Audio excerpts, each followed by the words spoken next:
Yang dikoreksi adalah kita punya sikap kita itu terlalu pesimis. Oke. Pesimis terhadap bagaimana kita harus maju sebagai bangsa. Tahun 98 itu ya? Tahun 98. Saya mengenal dengan baik, tidak ada manusia yang sempurna, tetapi saya tahu bahwa nasionalisme, patriotisme, dan semangat membela konstitusi itu selalu melekat sejak dia letnan. Oke. Dan saya tahu betul itu.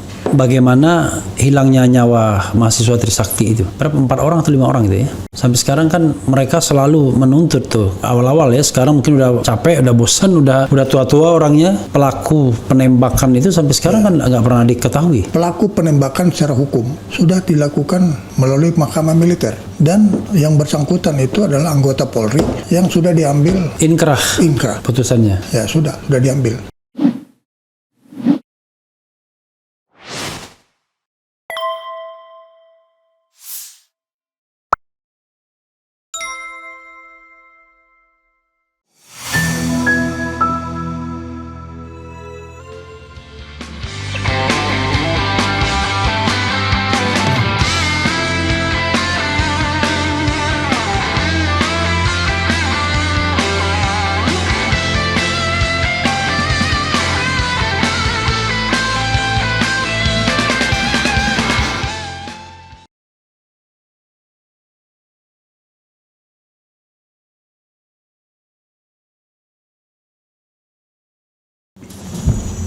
Assalamualaikum warahmatullahi wabarakatuh, Sobat RH sekalian. Jumpa lagi kita di channel yang keren ini. Keren jedas. Kaget.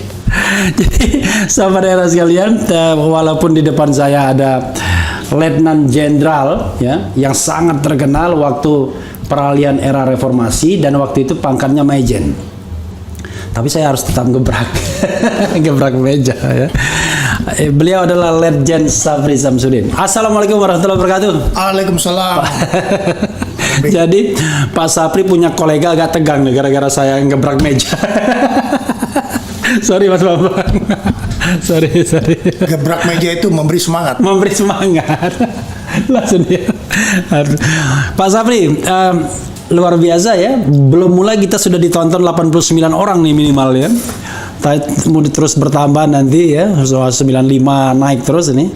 Jadi kita sudah sebarkan 103. Kita sudah sebarkan kepada beberapa orang. Kemudian mudah-mudahan mereka menonton, dan nanti mudah-mudahan mereka bisa bertanya langsung kepada Pak Safri Samsudin. Jadi beliau pangkat terakhirnya Legend, Pak Jenderal ya? Iya. Legend itu waktu jabatan di mana? Waktu jabatan di Kementerian Pertahanan. Oke, waktu Sekjen ya? Sekjen sampai Wamen. Ya. Oh, jadi waktu Wamen masih aktif? Masih aktif. Masih aktif? Ya, selama 2 tahun. Selama 2 tahun? Ya, kemudian 2012 saya purnawirawan, ya, menghabiskan sampai 2014. Nah, menarik sekali ya. Saya pertanyaannya zigzag ini Pak. Orang kan pasti bertanya, pas sebelum saya reformasi itu, kan Pak Safri jadi Wamen itu tahun 2010 sampai 2014. Iya. Dan orang tahu itu masa pemerintahan Presiden SBY. Iya. Nggak mungkin lah kalau nggak dekat dengan SBY dijadikan Wamen, kan? Kira-kira begitu. Tapi sekarang masih staf khusus ya di Saya penasehat senior. Oh, penasehat senior. Ya, asisten khusus ya, di bidang manajemen pertahanan untuk Menteri Pertahanan Prabowo Subianto. Nah, ya kan? Orang tanya kan, triangle ini SBY, kemudian ada Prabowo, ada Safri Samsudin. Bisa nggak dijelaskan untuk introduction hubungan antara ketiganya dalam 2 kata? dalam 2 kata atau 3 kata? Yang bisa dijelaskan dalam 2 kata adalah silaturahmi dan saling menghormati. Oh, oke. Sebagai sesama jenderal angkatan darat ya. Oke, luar biasa. Pak Safri, saya mau menggoda-goda dulu ya, gini. Seandainya waktu itu bergerak ke belakang lagi, kita bisa memilih, Pak Safri ingin mengkoreksi nggak eksistensi di 98 itu? Tetap begitu atau Pak Safri ingin, waduh harusnya saya begini dan lain sebagainya? Ya. Ini Ada yang harus dikoreksi Oke. dan ada yang harus kita teruskan.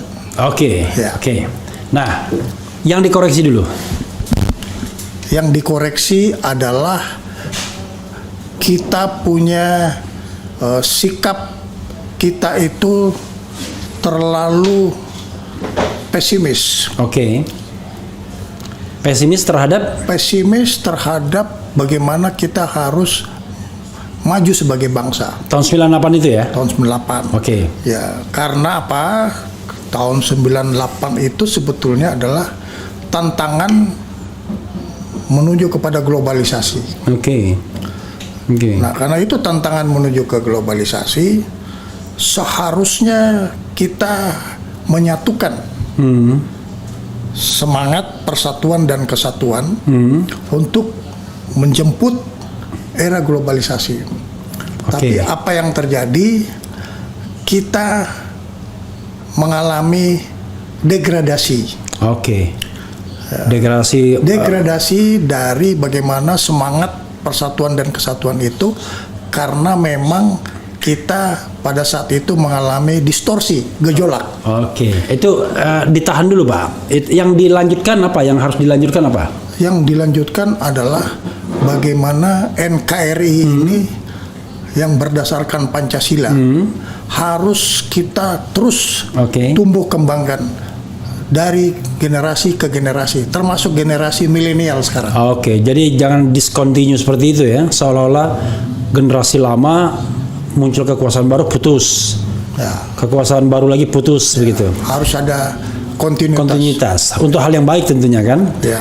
Pak Safri, sebelum kita lanjutkan soal peralihan, karena gini, mau terus terang, sobat RH sekalian pasti ingin tahu cerita Pak Safri ketika peralihan kekuasaan, terutama yang untold story, yang belum pernah diceritakan, yang tentu yang bisa dibuka di sini kan. Iya. Nggak mungkin juga 100% bisa dibuka. Banyak cerita, misalnya katanya Prabowo dulu kalau dia mau kudeta juga bisa, ya kan. Wiranto juga bilang begitu. Prabowo bilang saya ini dekat dengan Habibie, tapi kok ketika terjadi peralihan begitu nggak dikasih tahu, ya kan. Wiranto juga membuat buku, Rizal Ramli juga begitu dan lain sebagainya. Jadi banyak sekali versi-versi tentu dari perspektif personal masing-masing. Tapi sebelumnya saya ingin mengenalkan, kita bikin lagu yang baru dan itu nih mohon maaf mewakili pesimisme tadi. Yaitu judulnya Reformasi Dikhianati. Nah, ini kita baru ciptakan, saya bikin syairnya, idenya, dan eksekutornya ini teman saya Ogi. Ini silakan Ogi, coba kita mainkan. Iya, oke, nggak apa-apa, silakan. Ya, nggak apa-apa. Nih. Nah, ya.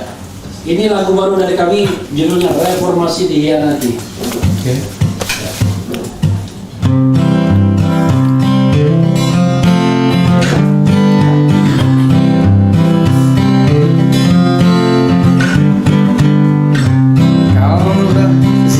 Saya jadi grogi ntar. Kamu nggak akan dia apa ini? Kala itu langit Jakarta membara, ribuan mahasiswa tumpah ruah, lakukan aksi hingga malam dan pagi, menuntut satu kata reformasi. Ke gedung-gedung wakil-wakil mereka tak kenal lelah walau tanpa senjata, hanya berbekal di tentang Indonesia yang aman, adil dan sejahtera. Tapi kini reformasi telah dikhianati. Demokrasi sudah mati. Oh, di gedung-gedung korupsi makin canggih, pejabat-pejabat sudah tak ada hati. Kini tiada mimpi tentang Indonesia yang aman, adil dan sejahtera. Oligarki sudah bangkit lagi, para pencoleng mulai unjuk diri. Istana jadi pusat transaksi, penguasa sudah lupa diri. Oligarki sudah bangkit lagi, para pencoleng mulai unjuk diri. Istana jadi pusat transaksi, penguasa sudah lupa diri. Reformasi dihianati, reformasi dihianati, dihianati.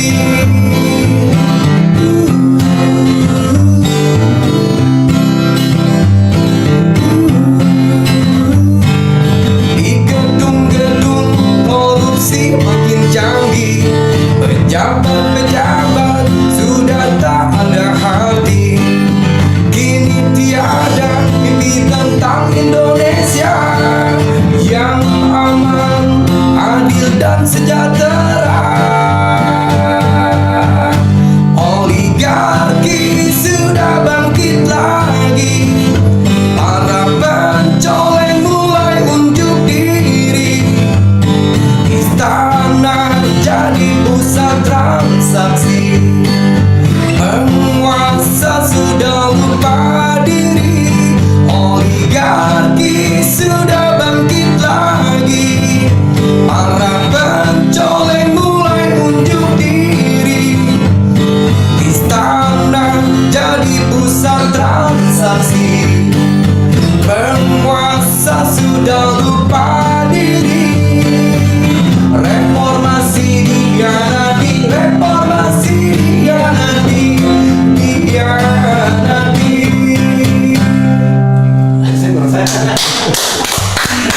Dia gugup dia. Enggak, lagu ini baru jadi juga. Jadi lagu ini baru jadi tadi. Oh, Baru jadi tadi. Iya tadi. Jadi bahkan syairnya tadi kata awalnya penguasa Jadi- sudah tak ada hati. Ganti aja pejabat-pejabat sudah tak ada hati yang pada waktu itu.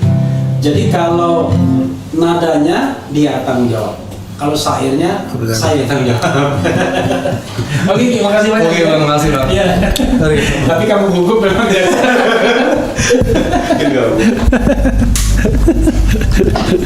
Jadi kita udah 10 lagu itu yang bikin, salah satunya itu. luar biasa. Jadi ada lagu yang kita bikin agak spektakuler tentang Padang Masyar, pemimpin adil. Oh, Iya, nanti saya dengarkan. Kalau Sobat Era udah biasa dengarkan. Salah satunya setiap manusia adalah khalifah, ya kan? Tapi engkau khalifah dari khalifah. Nah, itu maksudnya pemimpin itu khalifah. Tapi dia bisa menyejukkan sebagai mata air, tapi dia juga bisa menghancurkan kalau pemimpinnya nggak adil. Oke, itu terima kasih Ogi ya. Dan biasakan nyanyi di depan jenderal, jangan khawatir. Pak Safri udah pensiun soalnya.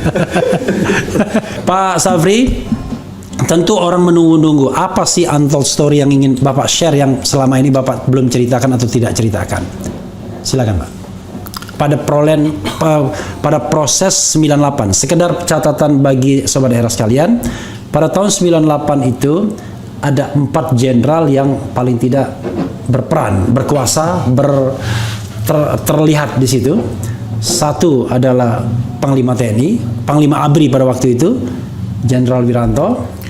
Yang kedua itu ada Kasat, Kepala Staf Angkatan Darat, Jenderal juga ya, Subagio HS. Kemudian ada Pangkostrat, Panglima Komando Strategis Angkatan Darat, Letjen Prabowo Subianto, dan ada tentu ada legend lainnya, tetapi karena ini Jakarta, Bung, ada Panglima Kodam Jaya Majen TNI Safri Samsudin. Silakan, Pak Safri. Saya panggilnya Prof. Rafli, Pak Rafli atau Bung Rafli? Bung saja. Karena Bung katanya masih bisa jadi presiden katanya. Oke. Bukan ada Bung Rafli mengikut Bung Karno. Ya, tapi Refli bukan Rafli. Rafli. Refli. Oke, silakan. Bung Rafli, begini. Saya mempunyai dua dimensi. Oke. Satu sebagai dimensi prajurit yang menjalankan tugas. Satu sebagai manusia biasa yang punya kewajiban bertakwa kepada Tuhan Yang Maha Esa. Jadi apa yang saya kerjakan itu saya pikir yang benar dan saya kerjakan dengan tepat. Saya tidak tahu apakah itu told story, apa itu untold story. Ya. Tapi saya ingin flashback Iya. apa yang saya alami 24 tahun yang lalu ya. 24 tahun yang lalu, yang mungkin itu tidak pernah saya bayangkan sebelumnya. Tetapi tentunya apa yang saya hadapi itu semuanya berkaitan dengan misi saya, tugas saya. Nah, saya beruntung pernah menjalani satu pendidikan militer di Akademi Militer. Tahun 74 anunya. Apa? Mulai tahun 71 74 sampai saya lulus di tahun 74. Oke. Kemudian setelah itu saya bisa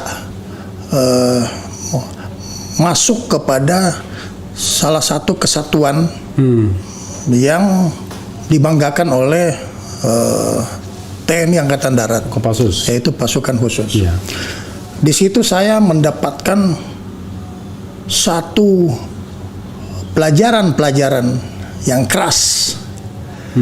Tetapi keras itu adalah untuk melatih pertama integritas, yang kedua untuk melatih kemampuan militer, dan yang ketiga melatih untuk bagaimana kita bertahan menghadapi tekanan-tekanan yang sebetulnya di luar batas kemampuan. Nah, pada saat menjelang Mei 98 ada hal yang tidak bisa saya lupakan, Iya. yaitu pada saat saya harus mengambil keputusan Iya. untuk kelangsungan hidup negara pada waktu itu. Iya. Di dalam prosedur, di dalam instruksi, di dalam berbagai rencana operasi itu sudah digariskan. Kalau kita dalam keadaan yang sangat darurat, maka seorang panglima harus berani mengambil keputusan untuk kelangsungan hidup negara. Kebetulan ini ibu kota negara Iya, di Jakarta. iya. Oke. Sehingga saya mengambil keputusan untuk mengambil alih kendali yang seharusnya itu menjadi porsi dari penanggung jawab keamanan, ketertiban dan masyarakat. Polisi maksudnya. Polisi. Ya. Ya.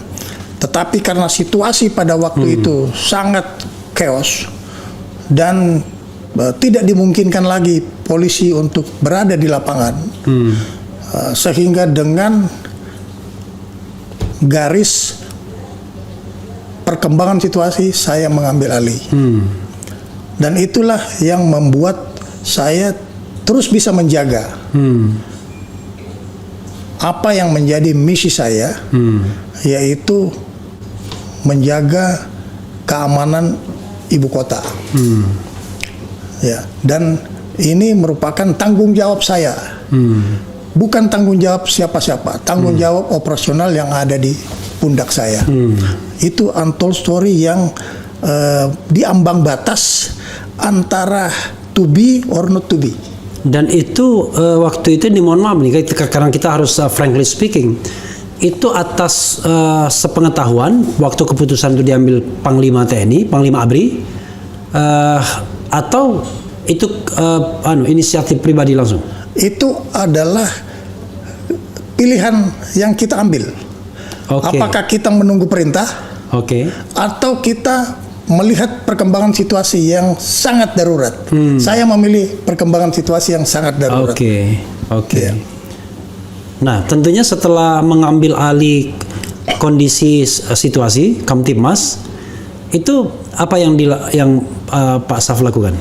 Tentunya, Koordinasi termasuk juga komunikasi dengan pihak-pihak lainnya. ya tentunya pada saat saya memegang kendali komando operasi, saya harus mengkonsolidasikan semua kekuatan TNI yang diperbantukan kepada saya. Saya menerima 174 kali 100 orang. 174 kali 100 orang. Artinya 100 orang itu adalah satuan setingkat kompi. Saya mengendalikan 174 satuan setingkat kompi yang berasal dari TNI Angkatan Darat, TNI Angkatan Laut, dan TNI Angkatan Udara yang ada di Jakarta. dan satu kompi 100 isinya. 100 Oke. plus 154 kendaraan tempur yang berasal dari Angkatan Darat dan Korps Marinir. Yang kebetulan ada di Jakarta. Diperbantukan. Oh, kepada diperbantukan. saya. Jadi kendali operasi itu tidak dipertanggungjawabkan.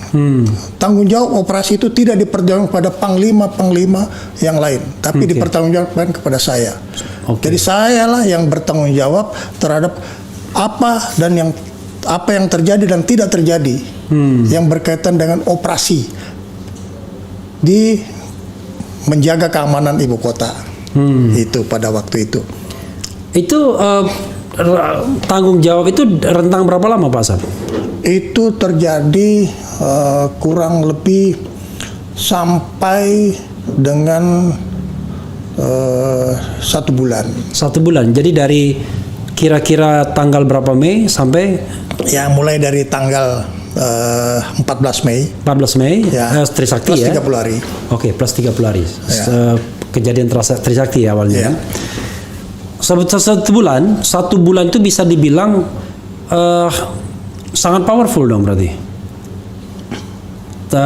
Bisa melebihi Panglima TNI, Panglima ABRI.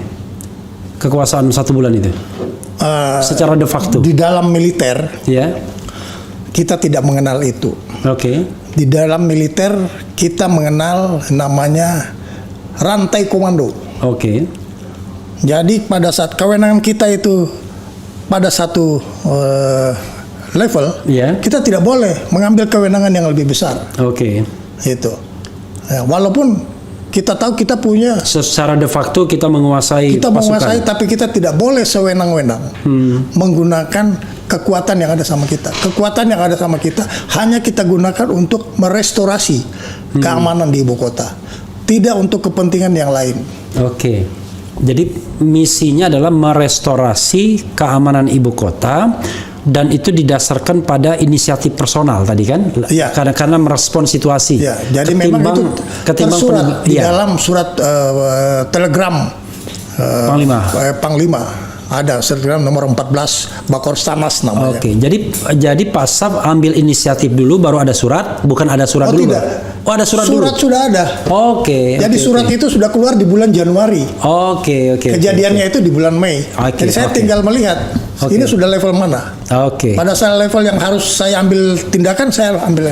Oke, jadi kalau soal kemungkinan eskalasi dan lain sebagainya sudah tersurat di dalam surat. Ya, Tetapi tindakan yang diambil itu adalah situasional. berdasarkan eskalasi. Eskalasi, oke.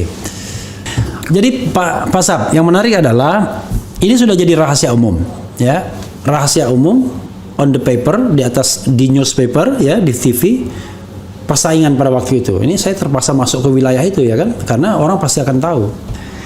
Di satu sisi orang bicara waktu itu ada tentara, ada TNI merah, ya kan? Dan TNI merah, ada TNI hijau, ada kelompok hijau, ada kelompok merah. Ini mohon maaf Pak, Pasaf itu digolongkan kepada yang ibaratnya strukturnya kesananya ke Pak Prabowo, ya kan, dianggap. Dan pesaingnya Pak Wiranto. Sudahlah, keduanya masih hidup kan, kita ngomong apa adanya aja, ya kan, nggak marah juga ini. It was 24 years ago, ya kan. Tapi akhirnya berhenti dengan pemberhentian Pak Prabowo, diberhentikan. Seolah-olah dia dikorbankan, entah kesalahannya apa. Memang ada isu-isu soal penculikan dan lain sebagainya. Dan Pak Saf setelah itu juga seperti menghilang. Setelah Pangdam, Bapak kemana? Saya ke Mabes TNI. Nah, itu kan saya tahu itu. Biasanya orang-orang yang direkrut ke Mabes sebagai sebagai staf ahli, sebagai apa itu kita tahu lah. Udahlah, kita masyarakat udah pinter semua, karena nggak bisa dibohongin ya. Pokoknya biasanya ditarik sebagai staf ahli, sebagai kos ahli, biasanya kan begitu. Tapi kalau yang ini kan pasti komando-komando, Pangdam, Pangkostrat gitu-gitu. Kalau kita bicara tentang karir militer itu kan. Apa yang terjadi pada waktu itu sehingga kok kesan masyarakat bahwa ada pertarungan di tubuh TNI pada waktu itu? Ya. Itu saya kira satu kesan yang subjektif. Ya. Ya. Kesan yang subjektif. Tetapi perlu diingat bahwa perwira, begitu dia dilantik sebagai perwira, ya, dia memegang kode etik perwira. Kode etik perwira itu dia harus pegang teguh, dan kita harus taat azas. Ya enggak? Di dalam Sabta Marga disebutkan bahwa marga yang kelima, kami prajurit Tentara Nasional Indonesia memegang teguh disiplin, patuh dan taat kepada pimpinan, serta menjunjung tinggi sikap dan kehormatan prajurit. Nah, itulah yang kita pegang. Jadi kita tidak ada beban. Iya. Beban. Kesan-kesan yang ada itu adalah kesan dari luar, tetapi bukan merupakan satu realita kejadian sebenarnya. Jadi Bung Refli, saya ingin mengatakan bahwa itu adalah kesan subjektif. Ya. Kami tidak pernah memperhitungkan untung rugi, ya enggak. Tetapi yang harus kita jaga adalah bagaimana TNI dalam keadaan solid, baik atasan bawahan dan sesama prajurit. Tapi Pak Saf ya, kenapa kemudian akhirnya Pak Prabowo diberhentikan pada waktu itu? Oke, ada soal kasus penculikan dan lain sebagainya. Akhirnya kan tidak pernah ada prosesnya juga, tidak kalau di dalam hukum tidak ada guilty or not guilty-nya, nggak jelas. Tapi kan it happens, dia diberhentikan dengan pangkat Letnan Jenderal, dengan karir yang sangat moncer, dengan jabatan terakhir Pangkostrat. Ya, itu yang saya katakan, kita mesti taat azas, ya enggak. Apapun yang diputuskan oleh pimpinan kita lakukan. Tapi Pak Prabowo adalah dipensiunkan dari militer, punya hak pensiun sebagai militer. Ya, itu. Dan itu ada proses. Jadi bahasanya dipensiunkan ya? Pensiun. Dan masih tetap hak pensiunnya tetap diberikan? Ada pensiun.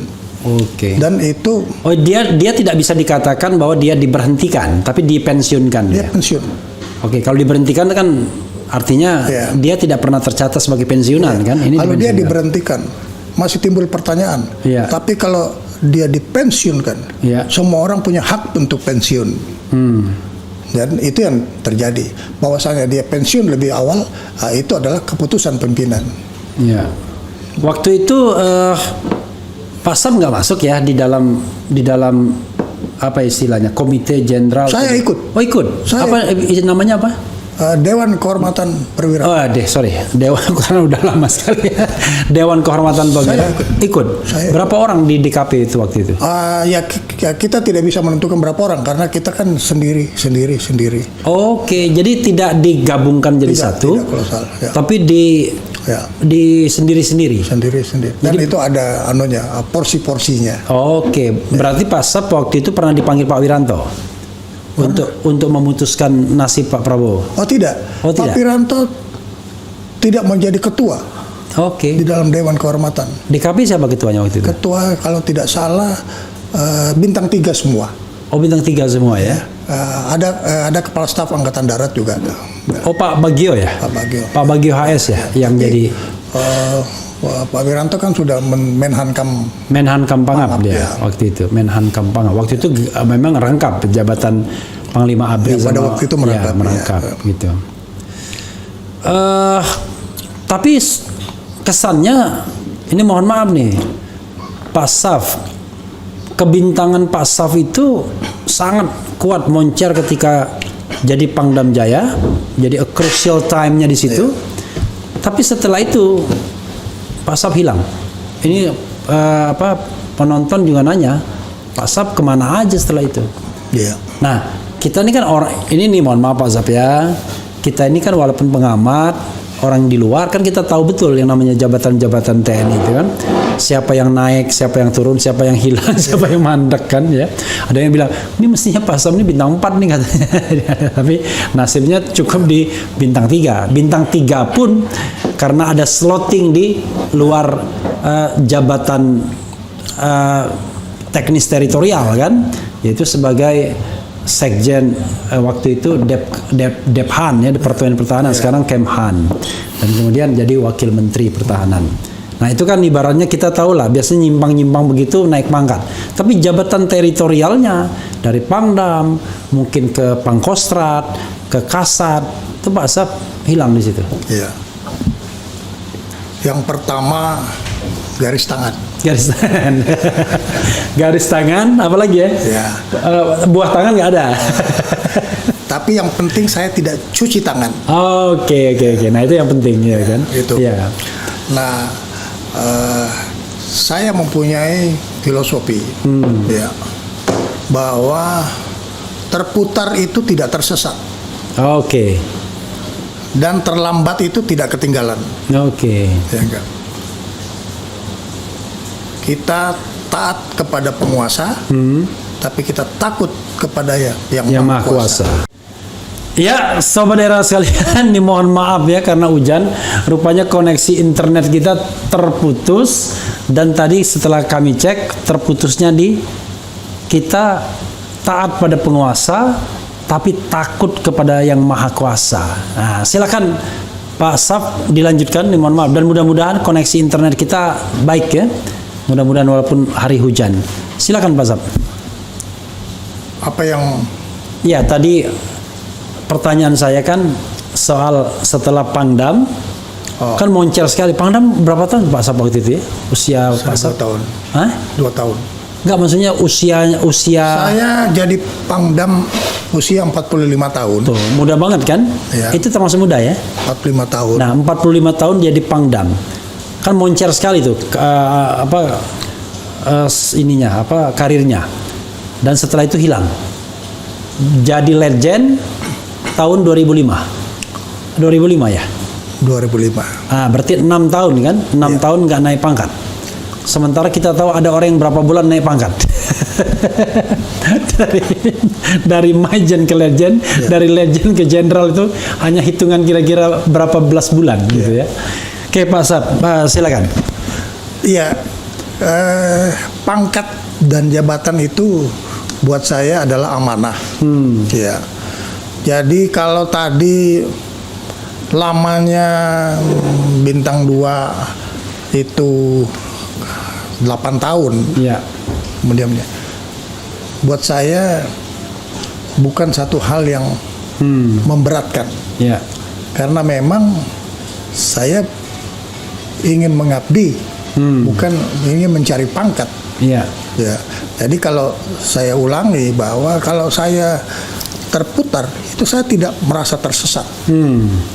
Dan kalau saya itu terlambat, Ya. saya tidak merasa ketinggalan. Tapi yang tetap ada pada saya adalah motivasi mengabdi. Karena yang saya katakan tadi, saya memiliki integritas, saya memiliki kapabilitas, dan saya percaya diri. Ya enggak, saya tidak pernah memilih pekerjaan yang ditugaskan kepada Ya. saya. Jadi apapun saya laksanakan dengan sebaik-baiknya. Saya bekerja, atasan yang menilai. Terserah atasan punya hak untuk menilai bagaimana kinerja dari bawahannya. Pak Saf pensiun 2010 ya? Saya 2011. Oh 2011 pensiun. 2011. Sebagai pensiun militer, Pensiun militer ya, 58 tahun ya? 28 tahun. Oke. Pak Saf kan waktu sebelumnya pernah menjadi pengawal presiden ya, Pas Pampres. Iya. Waktu itu apa jabatan di ke Pas Pampresan? Waktu saya ditugaskan di Pampres, saya mengalami 2 kali penugasan di Pas Pampres. Iya. Pertama pada saat saya kembali tugas dari Aceh. Iya. Selaku komandan Kompi Oke. bertugas ke Aceh, kembalinya saya mendapat tugas untuk menjadi pengawal pribadi Iya. Presiden Soeharto. Oh ini pengawal pribadi ya? Ya, pengawal pribadi Presiden Soeharto. Bukan ajudan ya? Bukan. Sekarang ada pengawal nggak? pribadi. Pengawal pribadi itu ada nggak sekarang? Bagaimana? Kalau sekarang jabatan pengawal pribadi itu ada nggak? Ada, masih. Oke. Masih. Oh ada pengawal pribadi ya? Iya. Selain Pas Pampres? Ya, waktu itu Pas Pampres di dalamnya ada pengawal pribadi. Oke. Jadi Pas Pampres itu sendiri berapa orang? Pas Pampres itu kan satuan besarnya. Iya satuan besarnya. Nah, pengawal pribadi itulah Yang dibawa kemana-mana? yang ikut terus melekat Oke. kepada pengamanan fisik. Pengamanan fisik. Oke. Ya, Oke. jarak oke. dekat. Ya. Saya bertugas setelah pulang dari Aceh, ditugaskan untuk menjadi pengawal presiden dari Kopassus. Saya bertugas selama 3 tahun. Ya. Setelah itu saya kembali lagi ke Kopassus. Ya. Kemudian saya menggantikan Kapten Prabowo Ya. yang Sebagai? sebagai komandan dari Satuan Kopassus yang bertugas di Timur Timur. Oke. Jadi saya rotasi, saya menggantikan Kapten Prabowo. Pangkat waktu itu? Kapten. Oh kapten juga, sama-sama kapten. Kapten ya. Oh jadi satuan Kita ya? satu angkatan. Satu angkatan ya? Oke. Ya. Oke. Jadi beliau kembali dari Timur Timur, saya yang menggantikan. Tapi dari segi usia memang Pak Saf- Prabowo lebih tua, lebih 1 1 tahun ya? Ya. Dan lahirnya bulannya sama? Bulannya sama, bulan Oktober. Beliau tanggal 17 Oktober lahirnya. Iya, 17 Oktober 1951. iya. Pak Saf 30 Saya Oktober 52. Oktober 1952. Nah, kalau tahunnya 52 juga Pak Prabowo itu TNI AD mengarahkan tank ke istana. Oh, itu tahun 52, Pak. Iya, 52. 17 Oktober 52. Itu Pak Kemal Idris. Iya, 1 tahun setelah Prabowo lahir. 52. Ulang tahun Pak Prabowo pertama itu. Iya. Tank diarahkan ke istana ya. Oke. Tadi kan ada dibilang juru bicara Kapuspen ya. Waktu jadi Kapuspen itu kalau nggak salah 2002 2005. 2022 sampai 2002. ya 2002. Ya, sampai 2005. Iya. Saya waktu itu tahu ya ada sebuah media yang tidak pernah mau menyebutkan nama Pak Saf. Tidak pernah mau menyebutkan. Jadi kalau ada keterangan apapun dari waktu itu TNI, nama Pak Saf nggak akan disebut. Saking pemilik media itu nggak tahu punya dendam pribadi, marah pribadi atau apa ke Pak Saf itu. Pernah nggak dengar begitu Pak Saf? Saya tidak pernah dengar. Oh, karena itu saya nggak pernah. Karena pada saat saya menjadi Kapuspen, Iya, seluruh media itu hadir. memang hadir. Hadir. Saya tahu, tetapi Jadi saya tidak tahu outputnya. oke, ya outputnya. Itulah wartawan di lapangannya yang pusing Wow. karena tidak boleh menyebutkan nama Pak Saf. Wow.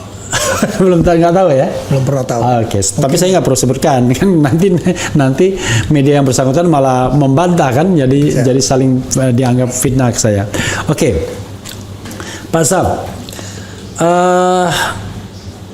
setelah pengalaman Pak Harto tadi sebagai pengalaman pribadi Pak Harto, kalau saya baca di internet, wah konon katanya ini yang paling ke Bosnia tadi, dan pernah menodongkan pistol atau senjata ke agen Israel Mossad, itu yang saya lihat di internet. Iya. Itu gimana kan? Yang mungkin yang historical untold story itu yang Bosnia. Ya. Karena pada saat itu tidak ada satupun orang yang tahu apakah presiden akan mengambil keputusan pergi ke Sarajevo atau tidak. Tahun berapa itu? Tahun 95. Tahun 95, oke. Ya. Oke. Tidak ada yang mengetahui. Iya. Laporan diberikan terus. Iya. Setiap pagi saya berdiri di depan pintu setelah presiden selesai sholat subuh. Angkatan berapa? Pangkat apa waktu itu, Pak Saf? Ya Pak? Pangkatnya waktu Pangkat saya sudah dan grup grup A. Iya, dan grup A, kolonel. kolonel. Oke. Ya. Oke. Jadi saya melaporkan perkembangan di Bosnia, tetapi beliau hanya mengangguk saja, tidak memberikan satu putusan. Ya. Sampai dengan jam J pemberangkatan, beliau belum memberi satu keputusan. Apakah akan berangkat atau tidak? Iya. Oke. Yang kita bisa jadikan pegangan adalah pada saat beliau ketemu dengan Presiden Kroasia di Zagreb. Oke, di Zagreb ya. Ya, kemudian beliau menyampaikan beliau mau pamit sebentar, mau pergi ke Bosnia, ke Sarajevo. Jadi sampai Zagreb pun belum tahu akan ke Bosnia apa enggak. Dan itu pun tidak diberikan instruksi kepada kami, tetapi dia sampaikan kepada Presiden Kroasia, dan saya menangkap itu sebagai instruksi berangkat. I see. Dan itu disampaikan karena laporan intelijen. Waktu itu dan pas pampresnya siapa? Waktu itu dan pas pampresnya, kalau saya tidak salah, adalah Mayor Jenderal Yasril. Ya. Oke. Saya kalau tidak salah. Iya. Hingga itu menjadi keputusan berangkat, dan memang sudah standby, tapi jadi atau tidak itu belum tahu. Waktu itu berapa personil yang dibawa? 26 personil. Okay. Dan itu menyewa pesawat Antonov dari Rusia. Pesawat gede itu Antonov ya? Antonov. Iya, pesawat besar kan Antonov? Antonov kecil. Kecil ya? Okay. Antonov masuk. Iya. Dan sudah ditentukan siapa yang berangkat, ada media juga ikut di situ. Dan sampai ke sana. Ya, jadi satu rombongan Antonov itu berapa orang? 26. Oh, termasuk tenaga pengaman 26? Pengamannya itu cuma 2 orang. 2 orang? Saya dengan seorang kapten dari CPM. Oke. Ya. Oh, cuma 2 orang aja ya? Oke. Kemudian ada Panglima, ada Menteri Luar Negeri, Sesnek, Ajudan. Panglimanya waktu Pak Faisal Tanjung. Oh, Faisal Tanjung ya, Pak Faisal Tanjung ya, tahun 95 ya. Dan kita mengikuti prosedur. Kebetulan saya berinisiatif untuk ingin menandatangani pertanggungjawaban perorangan apabila terjadi kecelakaan. Ya enggak. Jadi saya ambil, tapi kelihatannya ada feeling beliau melihat orang sibuk mengisi formulir. Kemudian beliau bertanya pada saya, mana formulir saya? Saya bilang sedang saya isi sini. Beliau isi sendiri dan tanda tangan sendiri.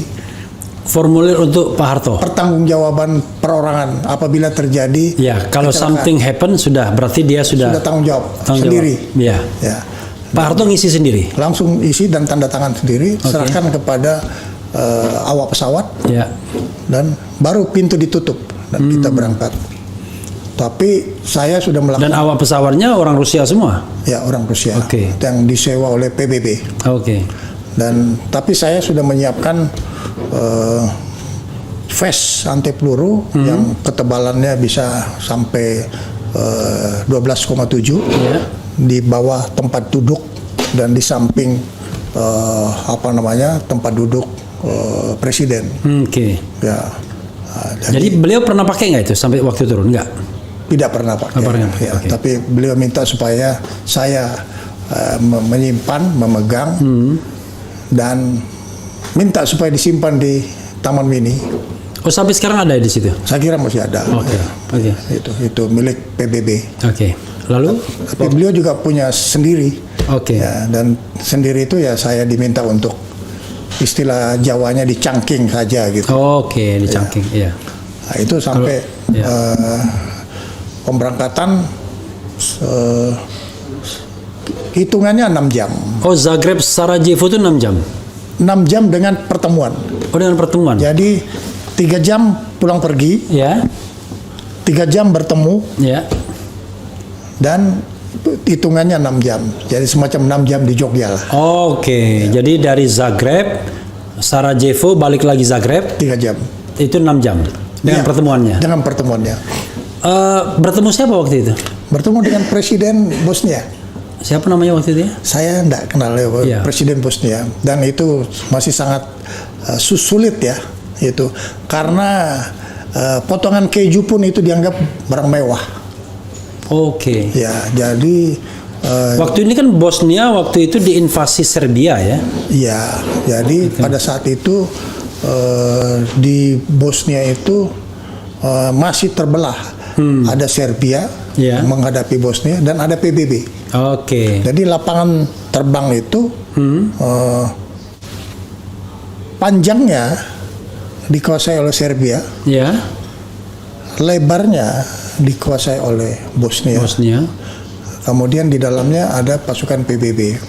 Jadi kita mendarat dan kita take off itu 12,7 dari Serbia itu mengikuti terus sampai kita mendarat dan kita naik lagi diikuti sampai kita terbang melintas. Yang ngikutin pesawat juga? Bukan, dari bawah. Oh, radar. Pesawat penangkis serangan udara. Oke. Ya, pasang. Oke, dia siap-siap ya. Siapa tahu Ya. ini pesawat. Karena 1 hari sebelumnya mereka berhasil menembak utusan PBB di Bosnia, Yang nembak Bosnia atau Serbia? Serbia. Serbia. Dan itu menembus ke pesawat, untung kena tas ajudan. Jadi pelurunya bersarang di tas ajudan. Oke. Ya. Nah itu yang membuat pertimbangan intelijen dipertimbangkan untuk tidak menuju. Ke sana. Tapi beliau Turun. tetap mengambil keputusan berangkat pada saat yang beliau tentukan sendiri. Oke. Hari apa waktu itu kalau masih ingat? Saya kurang terlalu. Oke. Bulan lupa juga sudah. Saya musim panas ya. Musim panas. Iya. Oke. Musim panas. Saya hanya bertanya kepada beliau, Iya. Bapak ini kenapa dalam suasana begini Bapak Presiden masih sempat untuk berkunjung? Jawabannya singkat saja bahwa kita negara pemimpin non-blok Ya. GNB ya. dan kita tidak punya biaya, kita tidak punya budget. Tapi teman kita sedang susah. Jadi kita berkunjung saja Oke. untuk memberi simpati sambil memberikan pendapat-pendapat dan pandangan. Itu yang beliau sampaikan dan suasana memang pada waktu itu sangat tidak comfortable karena kamar mandi pun tidak ada airnya. Oke. Ya, jadi ya seperti biasa kita di kampung pakai ember. Oke. Jadi itu memang karena suasana perang, itu ya. Gitu ya. Ya, Oke, suasana semua instalasi apa barangkali bermasalah ya. Iya, iya. Dan kita melewati istilahnya itu lorong penembak. Oke. Ya, lorong penembak.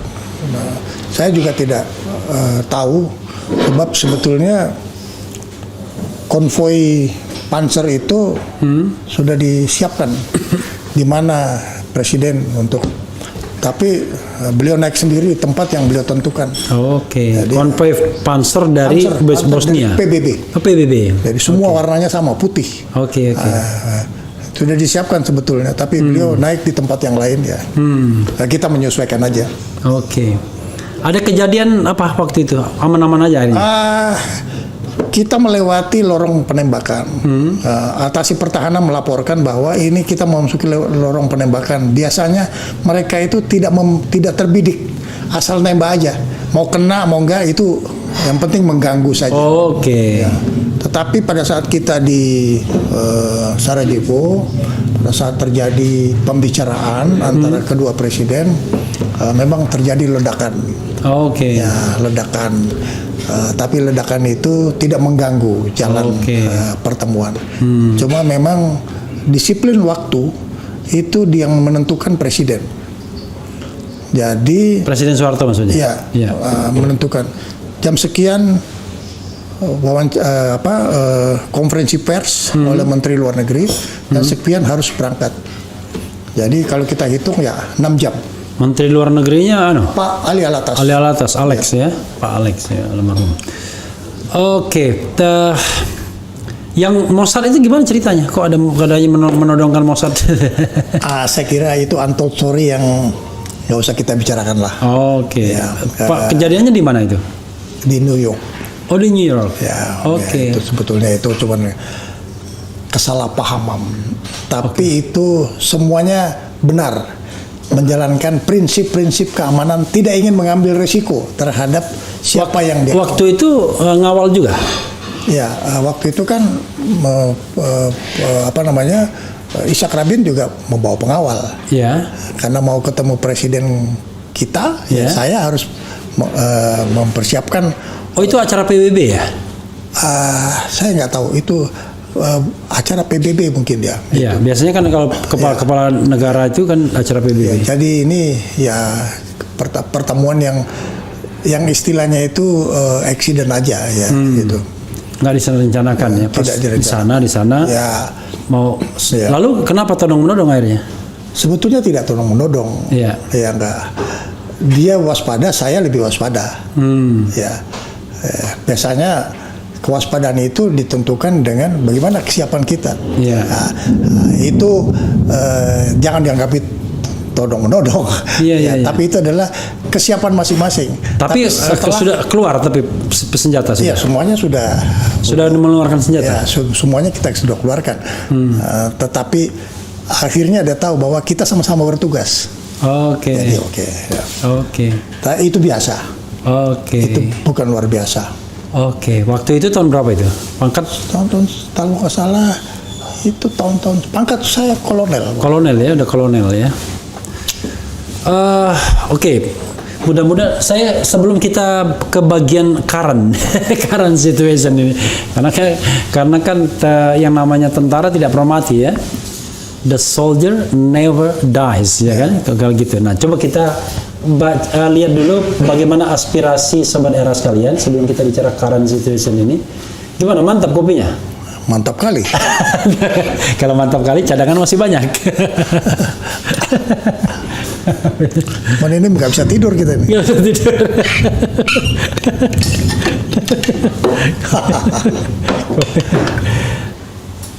Coba kita lihat, ada pertanyaan nggak yang ini? Yang relevan untuk saya tanyakan ya. Jadi kalau di sini Pak Saf biasa orang kita bahas apa dia ribut sendiri soal PKI lah, soal apalah, soal FPI juga kadang-kadang dibahas juga gitu ya. Gitu. Yang jelas ini banyak yang bilang waduh dulu Pak Saf paling ganteng zaman Pangdam Jaya gitu kan. Paling terkenal dulu. Saya pernah lihat di TV sekali Pak Saf keliling kota pakai Panzer. Pernah ya? Keliling kota pakai Panzer. Itu waktu itu pas tanggal berapa ya? Itu tanggal 13. Tanggal 13 ya? Ya. Setelah insiden Trisakti itu ya? Oh sudah. Ya. Trisakti 12. Iya 12. Ya. 13-nya 13 sudah mulai pembakaran. Oke. Oh waktu itu 14 ya? Ya, 14. Keliling pakai itu. Saya lihat juga soalnya di televisi. Oke, penjelasan mantap. Musim panas memakai mantel apa tak kepanasan Pak? Mantel anti peluru ini beda lagi. Gitu. Oke. Dibilang ada tentara profesional yang saya kagumi, Bang Safri Samsudin dari Hernal Ferry. Kemudian oke, saya lompat sini ya. Jadi karena banyak sekali komentar, susah saya membacanya satu ya, lihat sketching area-nya. Oke. Pak Saf, yang saya katakan tadi kan, yang namanya tentara tidak pernah mati, gitu. Kalaupun dia itu tidak pernah kalah juga, dia cuma istirahat sebentar, sudah itu melawan lagi, kira-kira begitu kan. Nah, Pak Saf, setelah pensiun atau sebelum pensiun sebenarnya Pak Saf sudah mulai berubah haluan agak sedikit-sedikit mulai ke politik. Pak Saf sekarang di Gerindra? Enggak masuk ya? Jadi saya setelah selesai menjalankan tugas di Kementerian Pertahanan, Ya. saya mengupdate defense capability saya di NATO School, Oke. ya, NATO School di Jerman. Jerman. Berapa lama? Jadi selama 2015 Ya. sampai 2019 Di Jerman. di Jerman dan Italia. Oke. Di sana di Jerman ada NATO School, Ya. di Italia ada NATO Defense College. Oke. Atas biaya? My personal. Oke. Tapi saya mendapatkan kemudahan. Ya, saya dapatkan kemudahan. Mungkin karena pada waktu itu saya 5 tahun di Wamenhan, Ya. dan saya sering mengadakan interaksi International Defense Cooperation, Oke. sehingga pada saat saya mengapply, Ya. saya diterima dengan mudah. Oke. Tapi itu bukan course yang punya gelar. Oke. Jadi itu Jadi itu ya. adalah Non gelar ya. upgrading course. Upgrading course, oke. Jadi kita boleh memilih apa materi yang kita. Nah, saya itu ke sana. Ada management crisis, Oke. ada energy security, Ya. ada cooperation security among the NATO. Ya. Itu saya ikuti setiap tahun. 2015 sampai 2019. 2019. Nah, Tapi tidak stay di sana. Tidak, setelah Tidak. selesai pulang. Oh, jadi kayak pergi bolak-balik ya, pergi pulang ya. Pergi pulang, dan tahun 2019 Menhan Prabowo menjabat, kemudian saya bergabung di Kementerian Pertahanan, tapi untuk sebagai advisor kepada Mentan. Saya tidak terlibat lagi dalam struktur. Oke, jadi Saya hanya advisor sebagai kepada Menhan kepada saja. Menhan saja. Struktur tidak ya? Tidak, saya khusus Oke. untuk manajemen pertahanan. Jadi bisa dibilang Pak Saf sebenarnya 2015-2019 hilang dong. Iya, saya tidak ada. Oke. Tapi tahun 2018 Ya. saya diminta pulang Oleh Pak Prabowo. bukan. Oleh? Waktu itu belum kampanye. Ya. Oleh Wakil Presiden Pak Yusuf Kalla Oke. untuk bisa membantu pemerintah sebagai wakil ketua organizing committee Asian Games. Oh, Asian Games. Ya. Oh, Pak Saf wakilnya? Wakil Saya- dari Erick Thohir? Wakil dari Erick Thohir. Erick Thohir ex officio sebagai ketua KOI, Iya. dan saya diminta untuk membantu, tapi khusus mengangkut mengenai mesin kerja untuk melancarkan mesin kerja Asian Games. Dan setelah selesai, saya kembali lagi ke Jerman. Oke. Relatif, karena kesan di masyarakat Pak Saf, ini mohon maaf nih bahasanya nggak tepat ya, kayak dianggap proksi Pak Prabowo juga ya. Proksi. Iya. Saya memang dengan Pak Prabowo berteman, Oke. dan tidak pernah terputus pertemanan saya Oke. dan silaturahmi. Bahwasanya beliau masuk politik, beliau berbisnis, saya tetap di militer. Oke. Ya, jadi tetap hubungan berjalan seperti biasa. Walaupun saya tidak ikut Gerindra. Tidak ikut kampanye, ikut nggak kemarin? Tidak. Saya ikut pada saat sudah mau Di ujung. di ujung. Di ujung. Oke Pak Saf, ini terpaksa saya bicara lagi tentang the next ya, ke depan. Mungkin bolong-bolong Pak Sobat Eras kawan, silakan nanti ya ditanyakan kalau ada yang bolong-bolongnya. Tahun 2024 diperkirakan Pak Prabowo kan akan nyalon lagi. Karena Insya Allah, karena sudah. Kenapa saya berani mengatakan demikian? Pertama, mendengar langsung dari Pak Prabowo. Kedua, memang sudah ada deklarasi sekarang ini yang dilakukan Dasko, yang dilakukan oleh beberapa anggota Gerindra di beberapa tempat. Dan eskalasi pasti akan meningkat sampai 2023 pas saat pendaftaran kan begitu. Pak Saf terjun politik nanti. Saya ikut mendukung dan membantu.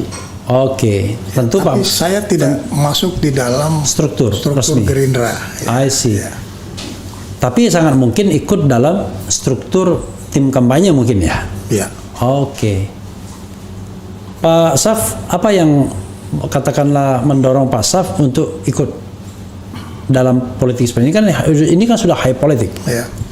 Saya aja belum pernah juga, walaupun tidak pernah di militer dan ngikutin atau perkembangan politik terus menerus, tapi belum pernah jadi tim sukses manapun sampai saat ini. Saya memang tidak terjun secara organisasi. Ya. Ya. Tapi saya melihat bahwa negara kita ini masih bisa maju. Kita masih punya potensi 270 juta. Kita masih mempunyai potensi sumber daya alam. Ya, oleh karena itu kita memerlukan pemimpin yang nasionalis religius untuk meneruskan apa yang sudah dicapai oleh Presiden Jokowi sekarang. Itu. Jadi itu yang menginspiring saya untuk ikut, dan saya melihat Pak Prabowo mempunyai niat, dan kalau dapat kesempatan dan Tuhan berkehendak, insya Allah dia akan terus melanjutkan apa cita-cita dari para pendahulu kita. Ini karena Pak Saf mengenal baik Pak Prabowo atau karena Pak Saf teman Pak Prabowo? Mohon maaf, keduanya bukan kurang lebih sama. Saya dua-duanya. Dua-duanya ya. Itu teman iya, tapi mengenal baik juga iya. Gitu. Tapi banyak orang yang kemudian menduga macam-macam dengan Pak Prabowo ya. Iya. Karena profilingnya itu kan profiling pertama adalah profil dari menantu penguasa Orde Baru kan begitu. Kemudian juga termasuk jenderal yang tajir, ini mohon maaf Pak Prabowo ya padanya saya kan. Kemudian sekarang ini bergabung dengan pemerintahan Presiden Jokowi yang banyak mengecewakan orang karena mereka berharap Pak Prabowo memimpin oposisi dalam tanda kutip ya. Tapi tentu Pak Prabowo punya sikap sendiri, mungkin juga Pak Saf gitu. Nah, terhadap sepak terjang Pak Prabowo selama ini, ya Pak Saf ada keberatan atau Pak Saf melihatnya sesuatu yang justru strategis? Saya kira kita mesti lihat dari aspek strategi. Ya. Bagi seorang militer, dia memegang prinsip asas-asas yang berlaku di dalam suatu peperangan, yaitu memegang teguh tujuan. Dan tujuan itu harus memiliki strategi. Dan strategi itu harus memiliki pemusatan kekuatan. Tetapi dalam menjalankan strategi, maka harus penuh dengan kewaspadaan. Jadi berbagai macam polemik-polemik itu hal yang biasa terjadi, ya. Dan tentunya pro kontra itu manusia tidak ada yang sempurna. Ya, jadi saya berpendapat hal itu normal.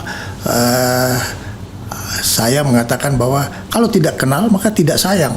Ya, jadi saya mengenal, ya, saya mengenal dengan baik. Tidak ada manusia yang sempurna, tetapi saya tahu bahwa nasionalisme, patriotisme, dan semangat membela konstitusi itu selalu melekat sejak dia letnan, Oke. dan saya tahu betul itu. Pak Saf satu angkatan di Akmil. Ya, saya di Akmil, beliau lebih dulu. Lebih dulu 1 tahun. Kemudian kami lulus bersama-sama. Oh, sama-sama 74 ya. Tapi di Akmil kita sempat bersama-sama di dalam pangkat dan tingkat. Oke. Ya. Oke, artinya sudah kenal di Akmil. Sejak Akmil, ya. Sejak Akmil Kami ya. satu pavilion, satu tempat tinggal. Oke. Ya, itu. Tapi orang bilang Pak Prabowo temperamen. pernah berkelahi atau dimarahin? Oh, Sama tidak. Pak Saf? Enggak ya. Ya.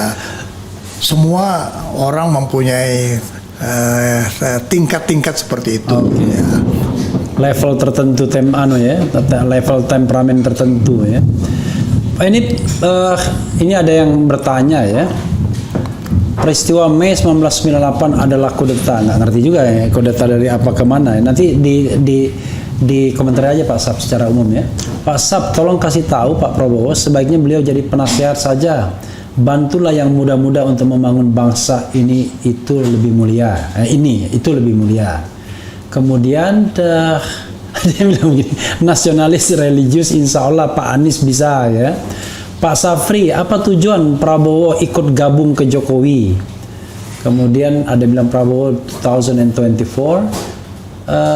Kemudian jawaban Pak Safri lugas, tegas, mantap, ya kan? Oke, kemudian ada yang bilang tolong tanyakan KM 50 gitu. Kemudian nih baru Jenderal bukan yang kayak sekarang nurunin baliho sama joget-joget sambil ngopi ya. Allahu Akbar. Saya nggak nyebut nama tapi pasti kita tahu semua kan. Pak Saf silakan komentarin secara umum ya. Ya. Ini ada juga nih katanya Pak Jenderal Safri Samsudin inilah James Bond-nya Indonesia. Ada juga yang bilang begitu ya. Mudah-mudahan ada lagi TNI seperti beliau walaupun aku tahu dari sejarahnya saja. Oke, gimana? Saya adalah warga negara yang menjadi prajurit yang memegang teguh jati diri sebagai tentara rakyat yang tidak boleh berpisah dengan rakyat. Saya 44 tahun Ya. dibiayai oleh rakyat. Oke. Ya. Setelah saya pensiun, saya punya kewajiban moral untuk mendharma baktikan apa yang pernah diberikan oleh rakyat kepada saya. Ya, itu salah satu pegang saya. Ya. Dan oke, mungkin yang lebih ini lagi. Kalau penilaian dengan adik junior Pak Saf ini gimana? Kan reformasi tahun 98 itu ingin mengakhiri ya dui fungsi ABRI atau dui fungsi TNI. Jadi yang tadinya TNI ada dalam politik, misalnya jadi ex officio langsung menjadi anggota dewan, kemudian anggota MPR, kemudian bisa jadi gubernur, bupati, wali kota tanpa harus pensiun. Sekarang kan sudah diakhiri semua setelah reformasi. Tapi ada kecenderungan akhir-akhir ini banyak orang yang menganggap kok ini TNI sudah mulai main politik lagi. Seolah-olah bahwa career path itu tidak bisa dilampaui kalau tidak nyantol ke politik. Ya kan? Maka tidak heran kemudian justru urusan jenderal-jenderal TNI ini termasuk Angkatan Darat misalnya, itu urusannya adalah urusan safari politik atau urusan ikut berkubang dalam isu-isu politik atau urusan beraliansi dan berkolaborasi dengan kekuatan-kekuatan politik tertentu. Penilaian Pak Saf. Ini yang harus kita waspadai. Iya. Kalau kita konsisten Iya. dengan amanat undang-undang, Iya. baik undang-undang TNI maupun undang-undang dasar, Iya. bahwa politik tentara adalah politik negara, yaitu undang-undang. Dia tidak akan pernah melenceng dari situ. Nah, ini yang harus diwaspadai. Saya menyampaikan kepada teman-teman saya yang masih aktif bahwa kata politik itu menggelitik.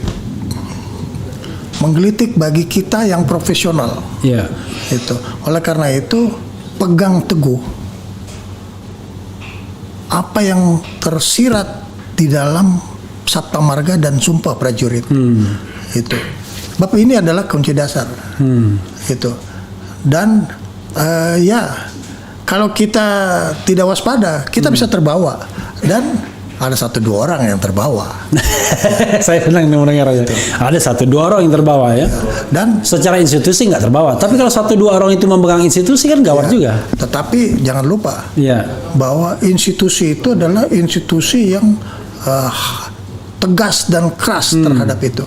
Oleh karena itu, yang dibutuhkan dalam tentara nasional ini adalah kepemimpinan yang solid, baik di Ya. tingkat atas sampai kepada pelaksana di lapangan. Ini adalah alat kita, gitu. Karena kita sudah diberi rambu-rambu, kita sudah diberi navigasi. Tugas kita adalah menjaga, jangan menabrak rambu-rambu dan tetap pelihara navigasi. Dan itu diperankan oleh pemimpin-pemimpin militer. Oke, Pak Sab, sekalian aja saya tanya macam-macam ya, soal dijawab enggak itu soal lain. Misalnya pemilu atau pilpres termasuk. Banyak orang yang mengatakan bahwa TNI, Polri, BIN terlibat di dalam proses kontestasi seperti ini. Tidak hanya pilpres, bahkan pilkada pun bisa dilakoni. Karena orang tahu betul bahwa yang namanya kekuasaan politik itu adalah resources. Ya. Bagi apa aja, gitu. Komentar Pak Sab. Saya tidak mengingkari terjadinya oknum-oknum yang berada di dalam pengaruh-pengaruh itu. Ya. Ya enggak. Akan tetapi yang paling penting adalah rakyat yang berdaulat harus jeli dan tegas melihat instrumennya. Ya. Sebab ini adalah instrumen negara. Ya. Negara itu adalah rakyat, pemerintah, dan wilayah.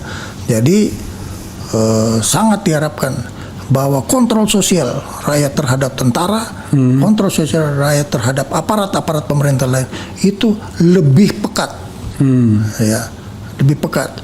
Sebab antara kedaulatan rakyat dengan pelanggaran-pelanggaran itu kadang-kadang kecil sekali batasnya. Oleh karena itu kedaulatan rakyat harus ditampilkan di depan untuk bisa menjadi panglima terhadap kemungkinan pengaruh aparat-aparat terhadap politik. Kita tahu beberapa negara juga mengalami hal yang sama, oknum-oknumnya, dan ini yang harus diwaspadai. Ya. Harus diwaspadai itu. Jadi kita tidak jangan kita taken for granted. Oke. Itu. Oleh karena itu kontrol sosial media terhadap tentara militer itu sangat penting. Oke. Sangat penting. Karena Walaupun ngeri-ngeri sedap. kerusakan tentara adalah kerusakan terhadap negara. Oke. Kita mesti jaga. Pak Saf, misal salah satu isu ya yang karena gini, kadang-kadang kan kita ini sebagai pengamat sering dibantah isu, wah nggak benar gitu-gitu. Padahal yang namanya pengamatan itu nggak ada yang benar, nggak ada yang salah. Tetapi menguji ketajaman insting, feeling, ya logika, cara berpikir. Misalnya isu tentang perpanjangan masa jabatan, perwira, ya kan? Yang tadinya 58 ingin 60 misalnya perwira tinggi. Kan terlihat betul begitu ada tentara yang katakanlah diangkat sebagai panglima, diangkat sebagai katakanlah bintang 4, segera politik mengerumuni kan, langsung dicap, wah ini untuk jadi presiden masa depan, untuk jadi presiden sekarang, wakil presiden dan lain sebagainya. Padahal dia sendiri masih aktif. Ada dua hal yang ingin saya tanyakan. Apa nggak perlu itu namanya jedah TNI dalam masuk politik. Jadi jangan sampai pensiun hari ini langsung dia berpolitik praktis, atau bahkan belum pensiun maksa pensiun.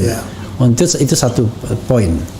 Nah, poin kedua adalah ya soal menjaga profesionalisme TNI ini agar jabatan-jabatan itu tidak digantungkan pada relasi politik yang kita dengarkan hari ini.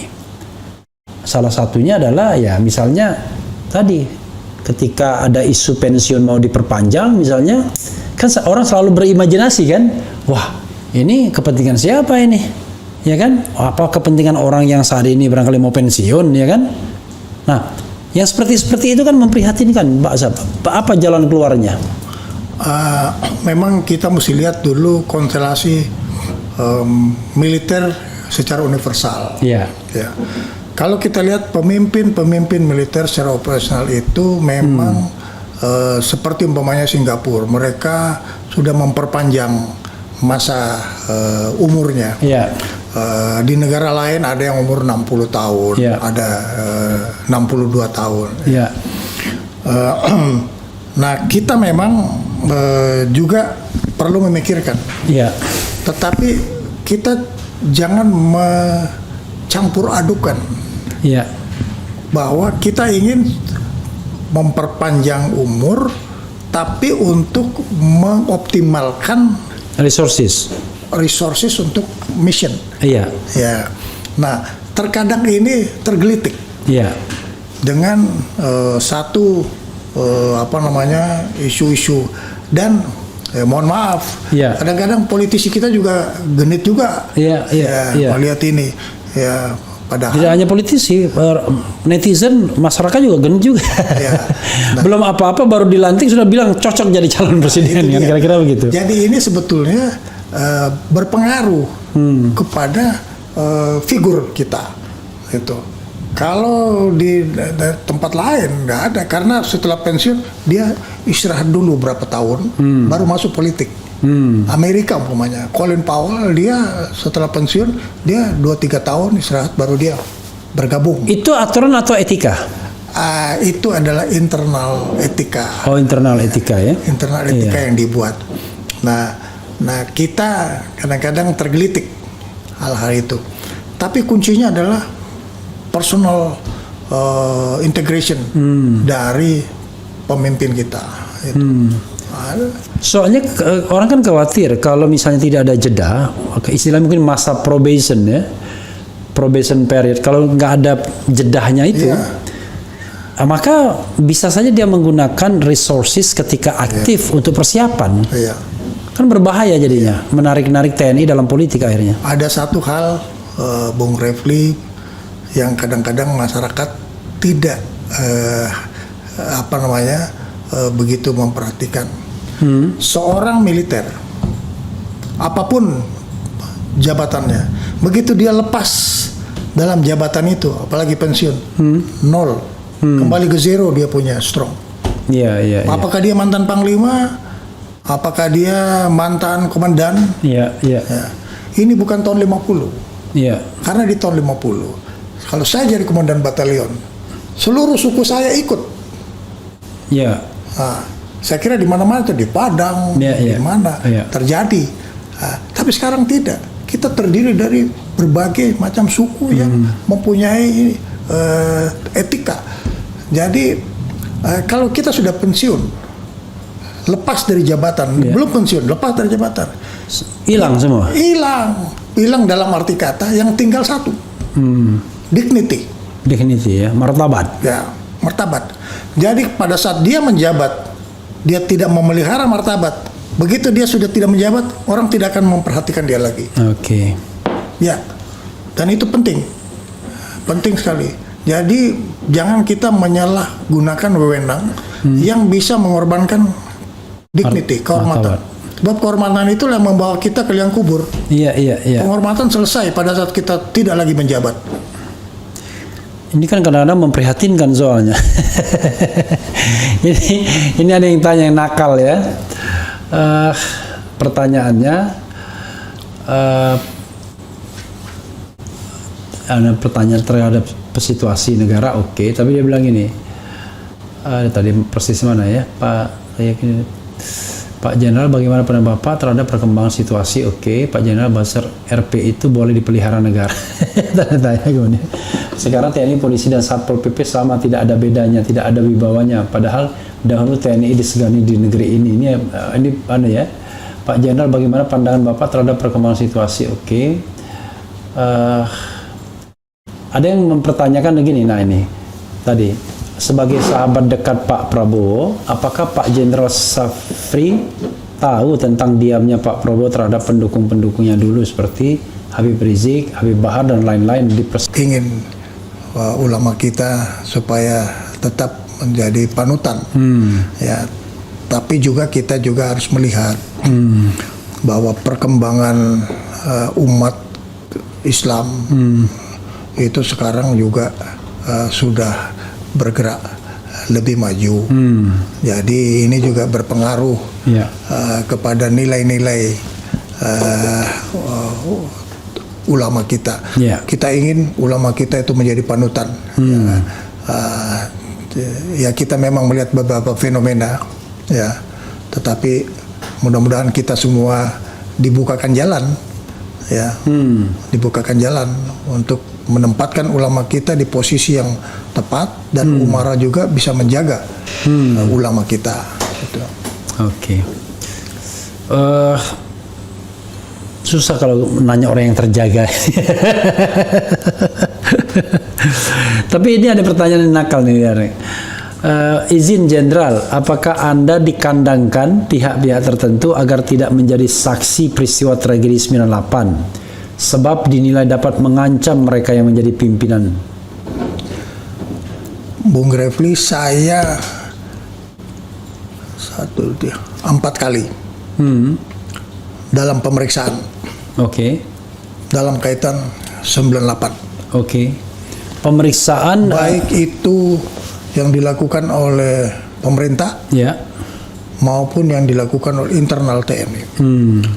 Dan pada tahun 99, ya, pemerintah dalam hal ini presiden, ya, menjawab apa yang menjadi alegasi terhadap diri saya, ya, pada kerusuhan Mei 98. ya. Dan itu dipertegas dalam surat presiden kepada Komisi Nasional Presiden Habibie, ya.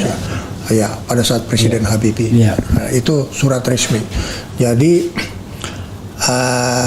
ya mungkin kita juga bisa paham apa dugaan orang.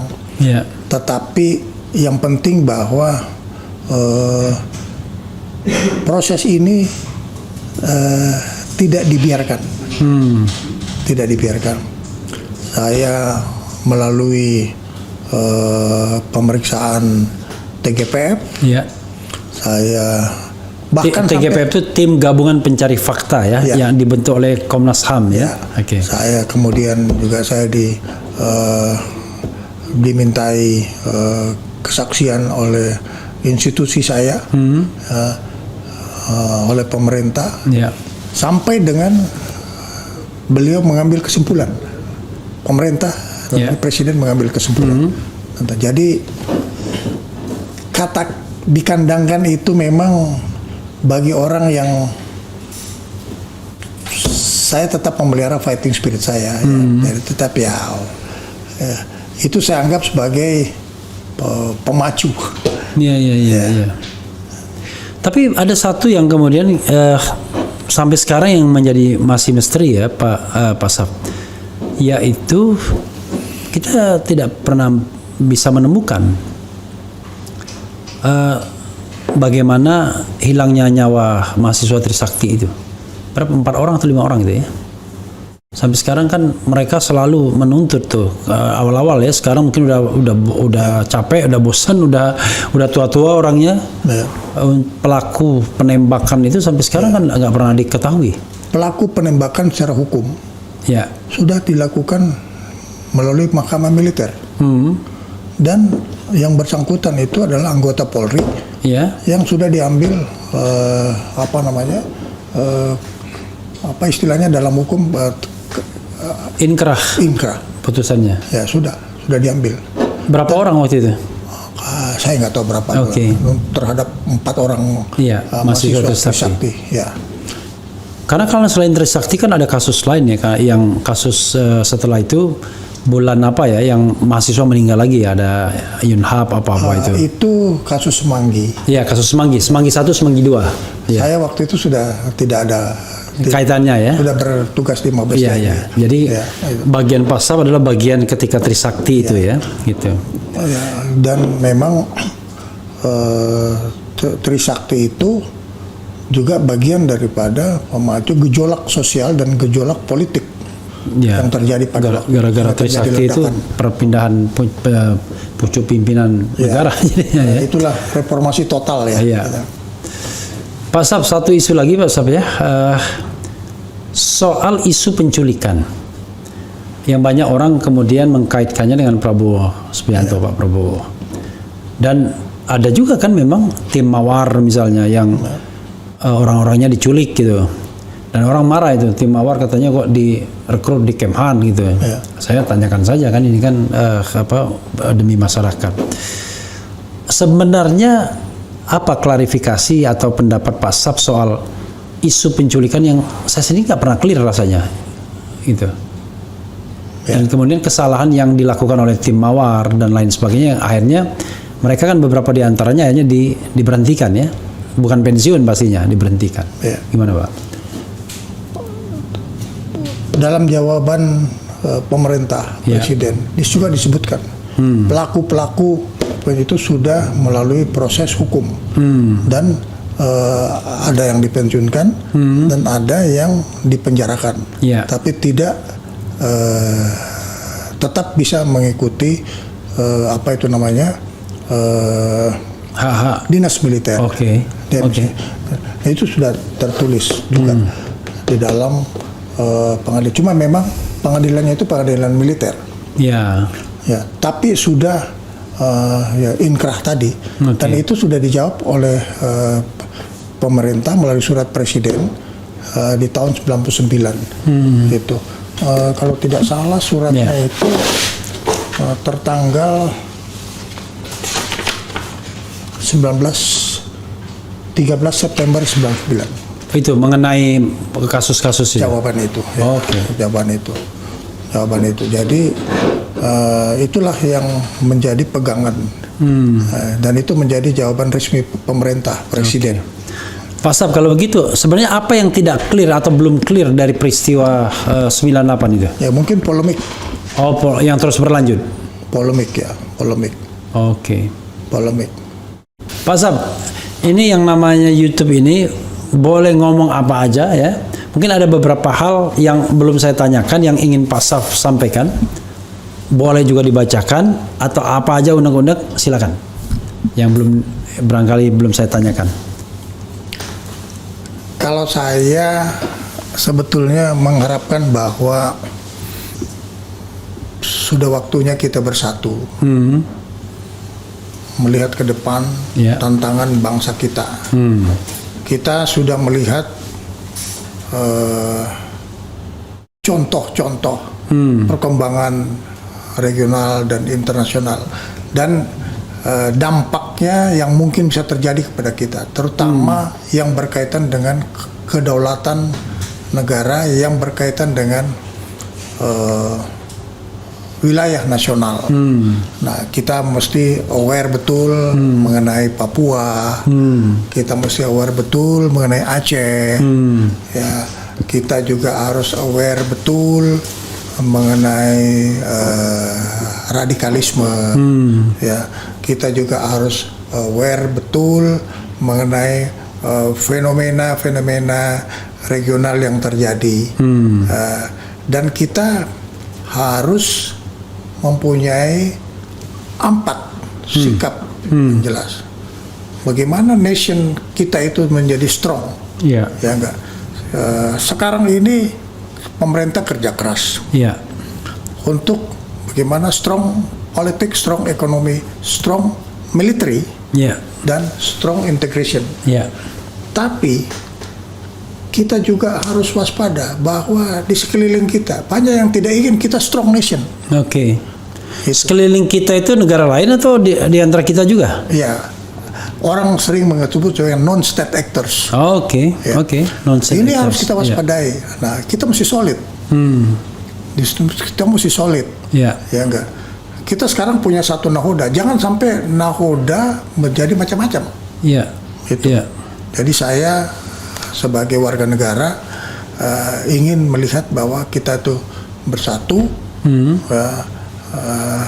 Waktu yang kita hadapi ini kita amankan betul. Ya.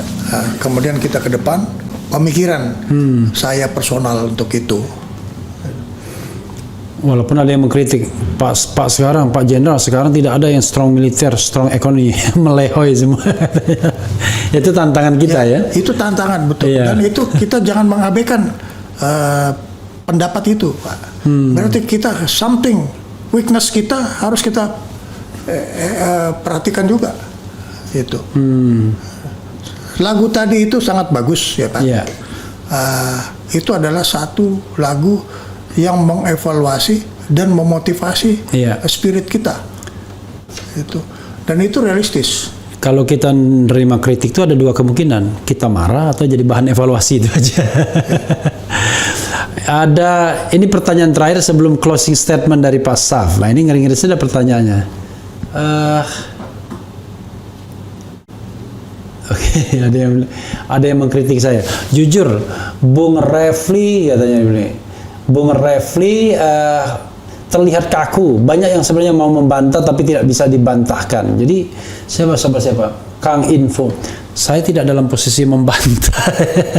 Saya dalam posisi bertanya pada beliau. Jadi kalau beliau menjawab A, ya terimalah sebagai jawaban Pak Saf, ya kan? Kalau Anda pengennya B, C, nanti kita tanya narasumber yang lain, kan begitu? Demokrasi itu ya. Kalau saya bantah-bantahin, nanti nggak jalan tuh interview kita ya.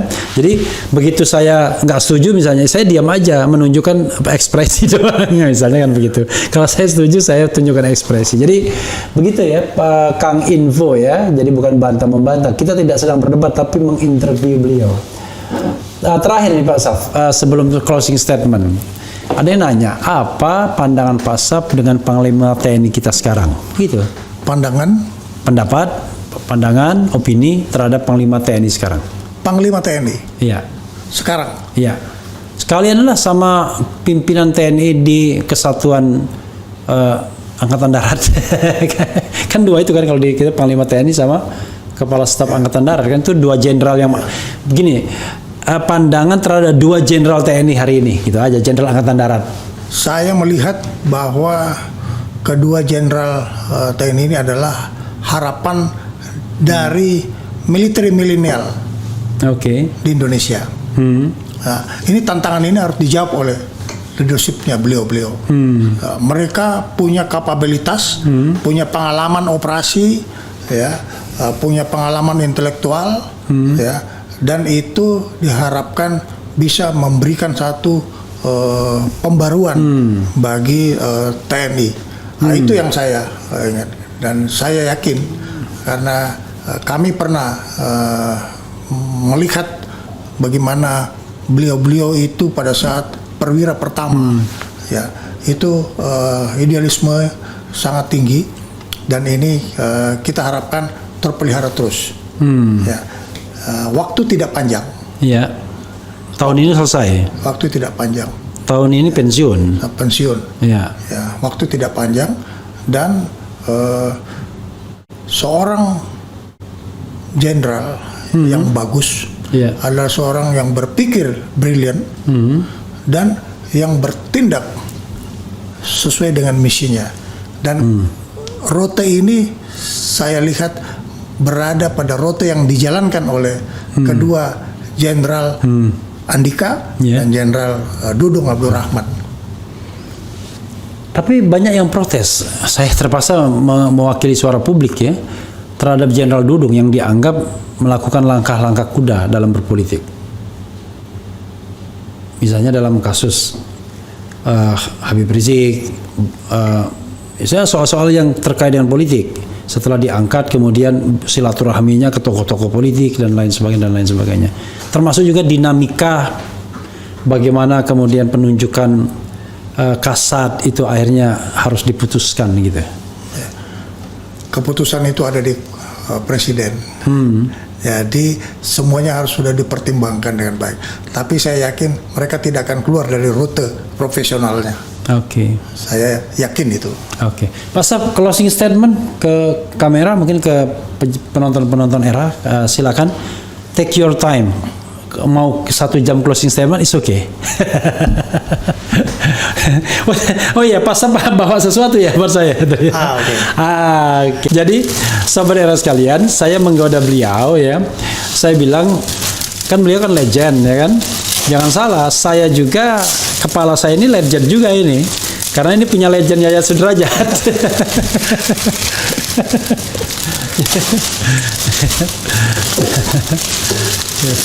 Ini Bung Refli Ya. adalah jaket kerja. Oke.